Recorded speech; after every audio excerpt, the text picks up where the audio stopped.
Olá, estamos iniciando esse primeiro vídeo deste grande projeto chamado Podcast Mais, e nós temos o objetivo com esse Podcast Mais de abençoar a sua vida através da Palavra de Deus. Mas nós vamos aqui debater a Palavra de Deus, vai ter palavra de ânimo, de incentivo, de ensino, também vai ter aqui, vamos debater temas da atualidades, trazer entrevistas, enfim, é um conteúdo um tanto quanto interativo, tudo para ali lhe abençoar, edificar a sua vida, edificar a sua alma, e você sair, após de cada vídeo, sair edificado e abençoado, fortalecido e com ânimo, uma mentalidade, quem sabe, nova para poder prosseguir na sua vida. Que Deus abençoe. Eu sou o presbítero Paulo Peruzin, que Deus possa abençoar grandemente a sua vida através da minha vida. É isso que eu mais desejo para você, né? Desde já eu quero lhe convidar a dar o likezinho, curtir aí, compartilhar esse vídeo com mais alguém e também aí se inscrever no canal para que você não fique de fora de nenhum conteúdo que a partir deste primeiro vídeo nós vamos aí fazer para edificar a tua vida. A primeira passagem que eu quero compartilhar com vocês, a primeira palavra que eu quero compartilhar contigo, que foi aquilo que Deus colocou no meu coração, ela se encontra lá no Evangelho de Mateus, no capítulo 19 e no versículo 22. É ali onde Jesus ele anda sobre as águas. É uma passagem muito conhecida e de muitas coisas que nós podemos tirar dessa passagem, extrair dessa passagem. Eu elegi aqui 4 pontos que eu acho primordiais para que em nossa vida nós venhamos a ter sucesso, plenitude na presença de Deus, neste mundo ainda físico. Eu tenho por certo que Deus vai abençoar a sua vida. Não sei se vocês se lembram dessa história, quem sabe você já leu há algum tempo, mas eu quero lhe refrescar a memória para que você venha entender esta palavra. A Bíblia diz que Jesus ali passou aquele dia todo pregando a palavra de Deus, fazendo milagres, ou seja, exercendo o seu ministério. E lá no finalzinho do dia, ele manda com que ali na beira da praia os discípulos subissem no barco, e ali ele dá uma ordem interativa para os seus discípulos. Ele diz, olha, passam para o outro lado, passamos para o outro lado, conforme a tradução. Ou seja, peguem os remos, remem até chegar ao outro lado, porque eu vou despedir a multidão e depois vou falar com meu Pai. Então ali os discípulos eles tinham uma ordem interativa, uma ordem direta do mestre, dizendo, olha, passem para o outro lado, peguem e remem até chegar ao outro lado. E a Bíblia diz que no meio desta trajetória se levanta ali uma grande tempestade, um grande temporal, vamos dizer, nos dias de hoje. O mar estava bravio, o vento assolava o barco. E os discípulos ali sozinhos, sem o mestre fisicamente ali presente, se apavoraram e esqueceram da ordem de Jesus. O primeiro ponto que eu quero falar para ti, antes de prosseguir a história, que eu quero explanar para ti, é a confiança. Quem sabe você, na sua trajetória, dentro de um culto, ou até mesmo através da palavra de Deus, através de um louvor, através de um profeta, Deus falou para ti que vai lhe abençoar. Você olha na Escritura Sagrada, você vê dezenas de promessas dizendo que Deus não nos abandonaria, que Deus estaria conosco, que a bênção é nossa, que Ele faz milagre, enfim. Mas, de repente, quando surge a tempestade e o vento, o que você faz? Você esquece daquilo que Deus havia lhe prometido. Você deixa de lado aquilo que Deus havia lhe prometido para se desesperar, para às vezes de ouvir a promessa de Deus positiva, aquela que Ele tem poder de fazer cumprir, de fazer acontecer, dizendo que prossiga, vai avante, porque eu tenho vitória, porque eu tenho milagre na tua vida, não desista, que Deus fala contigo muitas vezes. Quando surge a tempestade, você esquece desta promessa e começa a profetizar para si mesmo que você é um derrotado. Você começa a profetizar para si mesmo que você não vai avante, que as coisas não dão certo, você começa a reclamar com Deus, a reclamar com o teu vizinho, com o irmão da igreja, com o pastor, com o presbítero. Você começa a se queixar de Deus porque ele permitiu que aquela tempestade acontecesse, e você acha que aquela tempestade, usando a analogia da história bíblica no que nós estamos explanando hoje, você acha que esta tempestade é o ponto final na sua vida. E a sua confiança ali é abalada. E quando a sua confiança no Senhor é abalada, a sua fé também é abalada. O seu olhar, aquele olhar de águia que Deus disse que nós teremos que ter, também é abalado. Aquela adoração que você dava também é adorada. Aquela confiança, aquela energia que você soltava na sua oração também é abalada. E o que o inimigo quer na sua vida é que a sua fé seja destruída, é que a sua confiança seja destruída, de fato também abalada. A ponto de que você venha desistir de caminhar, a ponto de que muitas vezes você desistir de crer que Deus até mesmo existe, ou que Ele é galardoador, que é aquilo que a Bíblia diz que é base na vida de qualquer cristão, que é ser galardoador, nós temos que crer que Deus existe e também crer que Ele é galardoador. Isso é o básico. Sem isso não podemos agradar a Deus. Mas eu quero que lhe dizer nesta noite, confie no Senhor. Não permita que a sua confiança no Senhor seja abalada pelas ondas, pela tempestade, pelo vento. Não permita que a sua confiança nele seja abalada pelas tormentas da vida, pelas notícias ruins, pelas decepções, por aqueles momentos que não esperávamos que vivêssemos e que de alguma forma é como um balde de água fria na nossa confiança, na nossa fé. Sim, se entristecemos e Deus entende isso, mas que essa tristeza não se transforme em algo tão profundo que venha abalar a sua crença e a sua fé no Senhor. Que venha fazer você cauterizar a sua mente, cegar os seus olhos, e você deixe de confiar que o Senhor, ainda que você não veja, ainda que você não possa tocar, Ele é capaz de fazer um milagre. Que você deixe de ser Jó, porque Jó ali ele disse que tudo de mal havia lhe acontecido, vocês conhecem a história, mas ele disse, eu sei que o meu Redentor vive, e que no momento certo, em outras palavras, se levantará e pelejará por mim. Apesar de tudo, a confiança de Jó em Deus não permaneceu intacta. Ele sabia que era apenas uma fase, e esta tempestade era apenas uma fase. O próximo ponto que eu quero citar para vocês é coragem. Tenha coragem. Eu quero que você preste atenção a uma coisa que os discípulos, quando surgiu a tempestade, se apavoraram. Eles pararam de remar, como eu já falei, e se apavoraram. Eu quero desenhar aqui na minha mente que eles começaram a correr de um lado para o outro no barco, gritando, sem saber aonde se ir. Crendo que ia pique, lhe faltou coragem. E quando no meio da adversidade nos falta coragem, nos entra a covardia. Nos entra aquele sentimento de derrota, aquele sentimento negativo que nos puxa para baixo como se fosse um ímã gigantesco, que não permite que se levantemos e que vejamos algo de certa forma positivo naquela tribulação. Porque se tem uma coisa que eu quero deixar de certo para a tua vida hoje, é que nenhuma tempestade, nenhuma onda, nenhum vento que sopre na sua vida, nenhum gigante, nenhuma muralha que se levanta diante de você, nenhuma adversidade, nada na vida de um cristão acontece por acaso. Nada acontece por um descuido de Deus na sua vida. Nada acontece porque Deus dormiu, porque a Bíblia diz que Deus não tosqueneja e jamais tosquenejará, ou seja, que Deus não dorme, Deus não cansa, Ele não deixa de prestar atenção em você. Então a dificuldade na sua vida não foi em nenhum momento que Deus deixou de prestar atenção e o inimigo entrou, não. A adversidade tem um propósito na sua vida, mas quando, meu querido, nós perdemos aquela coragem que a fé nos transmite, é aquela coragem que quando surge a adversidade nós levantamos de manhã, levantamos de cabeça erguida dizendo, hoje é o dia da minha vitória. Ainda que nós chegamos à noite, ele não tenha sido ainda, porque o tempo é de Deus e não me peça para explicar. Ele faz o que Ele quer, na hora que Ele quer, da forma que Ele quer.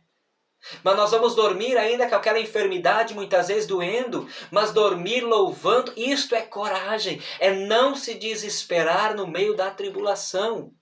Porque o que causa o desespero, o que causa a covardia no meio da tribulação é aquilo que aconteceu com os discípulos. Porque a Bíblia diz que quando os discípulos estavam no meio daquela tempestade, apavorado, Jesus vem até eles andando sobre as águas. E ele desce do monte de falar com o seu pai, inalando a presença do Senhor, inalando a glória de Deus. Ele brilhava a presença do Senhor. Ele brilhava a glória de Deus. E a Bíblia diz que quando os discípulos desesperados, acovardados, amedrontados por aquela situação, olham para Jesus andando sobre as águas, aquele ser maravilhoso, aquele ser brilhoso que emanava luz, eles se desesperam. A ponto de dizer, é um fantasma que vem nos matar. Nós vamos morrer. Aí Jesus tem que parar e gritar bem alto, não temas porque sou eu. O que faz a dificuldade? O que faz, meu querido irmão, o desespero, a covardia, o medo exagerado, exacerbado? Ele nos cega por aquilo que é o milagre, a saída de Deus. E muitas vezes as oportunidades, as portas abertas passam à nossa frente e nós não enxergamos. Aí Deus fala e nós não ouvimos. Aí Deus abre a porta e nós não entramos por ela. Aí Deus faz algo por nós e nós não conseguimos perceber Deus naquilo. Nós não conseguimos notar Deus agindo no meio da tribulação, no meio da tempestade, no meio do momento difícil. E aí sofremos e ficamos como o povo de Israel, 40 anos no deserto, sendo que a trajetória duraria somente 40 dias. Então não se acovarde, não se amedronte, não deixe que o desespero tome conta de você. Mas creia que Ele ainda está no negócio. Que ainda que Ele não está fisicamente no barco da sua vida, Ele está ali com você. E no momento que você clamar por Ele, Ele vai ouvir. Porque Ele é fiel. O terceiro ponto que eu quero meditar com vocês agora é: você precisa ousar a viver o sobrenatural de Deus. Isto é maravilhoso para o cristão e é tremendo. A Bíblia diz que quando Jesus olha para o barco, vê os discípulos ali desesperados e amedrontados, ele grita, não temas porque sou eu, Jesus Cristo. Pedro, que era o homem mais corajoso do barco, diz, se é tu mesmo, mestre, manda-te ir ter contigo, manda eu ir até você andando sobre as águas. E Jesus imediatamente faz o quê? Ordena para que Pedro viesse. E Pedro faz o quê? Anda sobre as águas. Ele anda sobre as águas. E vai até Jesus Cristo. Ou quase isso. Porque a Bíblia diz que no meio do caminho, ele sente o vento, ele sente as ondas. Quem sabe ele olha para o seu lado e vê toda aquela tempestade. Quem sabe ele olha para o barco no meio da trajetória e vê os discípulos, os seus companheiros apavorados. E neste momento entra a dúvida, a incerteza, e até mesmo eu posso voltar a dizer a covardia, o desespero no seu coração, e ele começa a afundar. Eu quero que você perceba, por mais que ele tenha vivido parte disso, mas eu quero que você perceba a experiência que Pedro deixou de ter com o Mestre. Coisa maravilhosa seria para Pedro ele ter ido até o Mestre, pegado na mão do Mestre e ter voltado ao barco de mão dada com ele, quem sabe ali glorificando ao Senhor.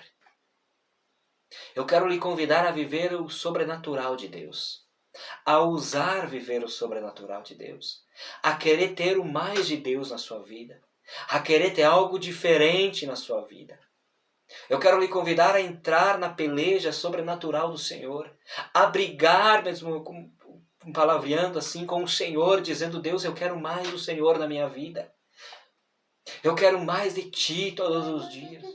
Eu quero ter mais intimidade com o Senhor todos os dias. Eu quero ter mais, estar mais perto do Senhor todos os dias. Eu quero ter sobre minha mão o poder de fazer milagre, o poder de ser instrumento das mãos de Deus. Eu não quero só cantar, eu não quero só pregar. Eu quero ter o mais de Deus. Eu quero que através de mim vidas sejam transformadas. Isso é ousar viver o sobrenatural de Deus. Mas o que eu quero chamar a atenção para você é que no meio deste sobrenatural de Deus, no meio desta batalha de você ter o mais de Deus todos os dias, vão vir as dificuldades. Porque Deus não entrega nada de graça para ninguém. Eu quero lhe chamar a atenção para o profeta Elias, quando ele ganha a porção dobrada do Espírito. Ele não ganha a porção dobrada do Espírito porque ele vê simplesmente a capa caindo. Eu creio que esta é a confirmação da sua trajetória. Porque durante a sua trajetória ele fez algo diferente. E quero gravar um vídeo especificamente sobre isso, porque é muito longo. Mas no meio eu quero lhe convidar a querer viver o sobrenatural de Deus e enfrentar aquilo que vem, o preço que precisa ser pago. E não desistir, para que você não venha fazer como Pedro, viver só parte daquilo que Deus tem para você. Ele viveu só não sei quantos passos ele deu sobre as águas até começar a afundar. Mas eu não quero que você tenha essa simples experiência de andar somente alguns passos do sobrenatural de Deus e parar de repente por causa da dificuldade, por causa do preço que é preciso ser pago. Eu quero que você vá além, para que você venha testemunhar de grandes coisas do Senhor. E aí você vai parar e vai dizer, este Deus realmente é grande. Ou desse Deus eu não conhecia, como os discípulos e muitas vezes testemunharam, onde Jesus mesmo surpreendeu eles.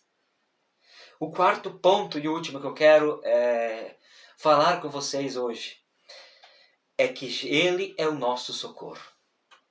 A Bíblia diz que quando Pedro começa a clamar após começar a afundar, quando ele começa a dizer, Jesus, tenha misericórdia de mim, a Bíblia diz que Jesus vai até ele, pega ele pela mão e o coloca em segurança sobre o barco. Neste meio tempo a tempestade cessa. Eu quero lhe dizer uma coisa. Eu sei que muitas vezes a nossa trajetória, muitas vezes nós duvidamos que Ele está conosco. Mas Ele sempre é o nosso socorro. A Bíblia diz que Ele é o socorro bem presente na hora da angústia. Deus sempre está ao nosso lado. Ele sempre está ali nos guardando, nos protegendo de coisas que nós nem sabemos. Ali no mundo espiritual, aqui no mundo físico. Se nós estiver onde nós estivermos, Ele está sempre guardando a nossa vida. E ainda que nós venhamos acertar na presença dele, ou muitas vezes errar, porque na nossa trajetória temos tropeços, ele nunca nos deixa.